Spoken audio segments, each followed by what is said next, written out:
Hi എല്ലാവർക്കും നമസ്കാരം ഉണ്ട് കേട്ടോ. ഇന്നത്തെ വീഡിയോ എന്ന് പറഞ്ഞിട്ടുണ്ടെങ്കിൽ രണ്ട് സ്പെഷ്യലായിട്ടുള്ള പൂക്കളാണ് പരിചയപ്പെടുത്തുന്നത്.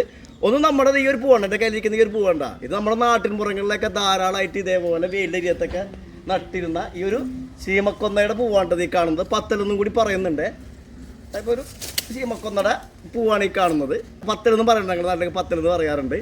നല്ല രസമുണ്ട്, നല്ല കൊലയായിട്ട് നല്ല ഭംഗിക്ക് കംപ്ലീറ്റ് പൂത്തൊലിഞ്ഞ് നിൽക്കുന്ന ഒരു മരം തന്നെയാണ് പത്തൽ. മരം ഉണ്ടാ പത്തൽ മരം ആവുന്നതാണ്, അതുകൊണ്ടുണ്ടാവുന്ന പൂവാണ് ഈ കാണുന്നത്. എൻ്റെ കയ്യിൽ ഈ ഒരു സംഭവമൊക്കെ ഉണ്ടാ, ഈ ഒരു മഞ്ഞപ്പൂവ്. ഇത് നമ്മുടെ നാട്ടിൻപുറങ്ങളിൽ ആർക്കും അറിയാത്ത, നമുക്കൊന്നും ഒരു പരിചയമില്ലാത്ത ഒരു പൂവാണ്ടത്. ഇതും ഒരു മരത്തുമ്മൽ ഉണ്ടാവുന്നതാണ്. അടിപൊളി സംഭവം ഉണ്ടത്. അപ്പോൾ നമുക്ക് നേരെ ഇന്ന് ഇതിൻ്റെ വിശേഷത്തിലേക്ക് കിടക്കാം. അടിപൊളി ഒരു കഥയുണ്ട്, അപ്പോൾ ആ കഥയിലേക്ക് നമുക്ക് കിടക്കാം. ഓക്കെ, ആര് കണ്ടാലും കൊതിച്ചു പോകുന്ന പുഷ്പത്തെ തേടി ഞാൻ എത്തിയത് SNM IMT എഞ്ചിനീയറിംഗ് കോളേജ് മാലിങ്കരയിലാണ് കേട്ടോ. ഇവിടെ വന്ന് ഈ കോളേജിൽ വന്ന് ആ ചെടിയെ തപ്പി അന്വേഷിച്ച് നടന്നപ്പോഴാണ് അവരെനിക്കത് കാണിച്ചു തന്നത്. ഈ ഒരു മരം കണ്ടപ്പോൾ ഞാനാകെ ഞെട്ടിപ്പോയിട്ട് ആകെ പകച്ചുപോയി. ഇത് നമ്മുടെ ഇല പൊഴിഞ്ഞ് നിൽക്കുന്ന കരിശിനെ പോലെ അമ്പഴത്തെ പോലെയൊക്കെയാണ് നമുക്ക് ഫീൽ ചെയ്യുന്നത്.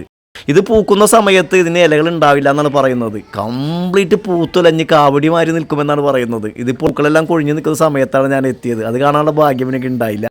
എന്നാലും നമുക്ക് ഈ ഒരു മരത്തിൻ്റെ വിശേഷങ്ങളിലേക്ക് കിടക്കാം. ഈ മരം എവിടെ നിന്നാണ് വന്നത്, അത് ആരാണ് കൊണ്ടുവന്നത്, ഈ പുഷ്പം എത്ര നാൾ നിൽക്കും, ഇതിപ്പോൾ വീണ് കിടക്കുന്ന ഈ പൂവാണ് ഈ കാണുന്നത്. ഇത് കുറേ നാളായി വീണ് കിടക്കുന്നതാണ് പറയുന്നത്. പെട്ടെന്നൊന്നും വാടാറില്ല എന്നാണ് ഇവർ പറയുന്നത്. എന്തായിരുന്നാലും ഇത് നമുക്ക് നടാൻ പറ്റുമോ, ഇത് നടുന്ന രീതികൾ എങ്ങനെയാണെന്നൊക്കെ ഉള്ളത് എന്തായിരുന്നാലും നമുക്ക് അവരോടൊന്ന് ചോദിച്ചറിയാം. നേരെ ആ വിശേഷത്തിലേക്ക് കിടക്കാം. ഓക്കെ, നമ്മുടെ പേര് രത്നൻ. ഓക്കെ, പൂവാണ്.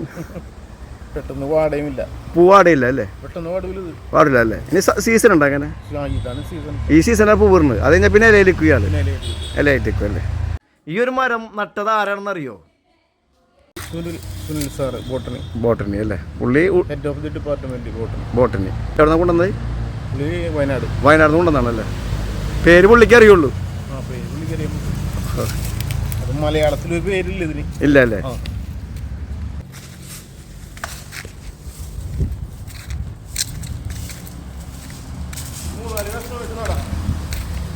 ഇതല്ലേ നമ്മൾ കട്ട് ചെയ്താണ് ഇതേപോലെ ഉണ്ടാവും അല്ലേ?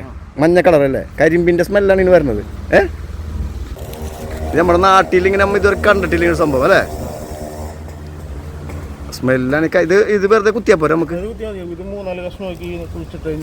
കുഴിച്ചിട്ട് കഴിഞ്ഞാൽ വെള്ളം വേണ്ട അധികം. പൂവന്യായ പൂവല്ലേ? ഈ തടി 4 പീസാക്കി നടാലല്ലേ ആ കമ്പ്? ആ കമ്പ് ഓക്കെ, അടിപൊളി. താങ്ക് യു കേട്ടാ. അങ്ങനെ മനോഹരമായ ഈ ഒരു പൂമരത്തെ നമ്മുടെ മാലിയങ്കരക്ക് സമ്മാനിച്ച ബോട്ടണിയിലെ ഹെഡ് ഓഫ് ഡിപ്പാർട്ട്മെന്റിലെ സുനിൽ സാറിന് ഒരുപാട് നന്ദി പറഞ്ഞുകൊണ്ട് അവരിൽ നിന്നും ഒരു കമ്പൊക്കെ വാങ്ങി നേരെ വീട്ടിലേക്ക് ചെന്ന് അത് എത്രയും പെട്ടെന്ന് കുഴിച്ചിടുന്നതിനുള്ള തയ്യാറെടുപ്പിൽ ഞാൻ വേഗം ഇങ്ങോട്ട് പോകുന്നു. അപ്പോഴും എന്നെ അലട്ടിയിട്ടുള്ള ഒരു വിചാരം എന്ന് പറയുന്നത് അതിൻ്റെ പേര് കിട്ടിയില്ലല്ലോ എന്നായിരുന്നു. ഞാൻ നേരെ ഗൂഗിളിൽ കയറി സെർച്ചൊക്കെ ചെയ്തപ്പോൾ എനിക്ക് അതിൻ്റെ പേര് കിട്ടിയിട്ടാ. അതിൻ്റെ പേര് എന്ന് പറയുന്നത് ബട്ടർ കപ്പ് ട്രീ കോക്ലോസ്പെർമം എന്നാണ് കേട്ടോ. അടിപൊളി മരമാണ്. അപ്പോൾ ഇതിക്ക് മുമ്പ് ഈ മരവും ഈ പൂവും ആരെങ്കിലൊക്കെ കണ്ടിട്ടുണ്ടെങ്കിൽ ഒന്ന് കമൻറ്റ് ചെയ്യണം കേട്ടോ. ഞങ്ങളുടെ നാട്ടിൽ എന്തായാലും ഇതില്ലേ? അപ്പോൾ ഇതിൻ്റെ അഭിപ്രായങ്ങളൊക്കെ കമൻറ്റ് ചെയ്യാൻ മറക്കരുതേ. പിന്നെ ലൈക്ക് ചെയ്യണം കേട്ടോ.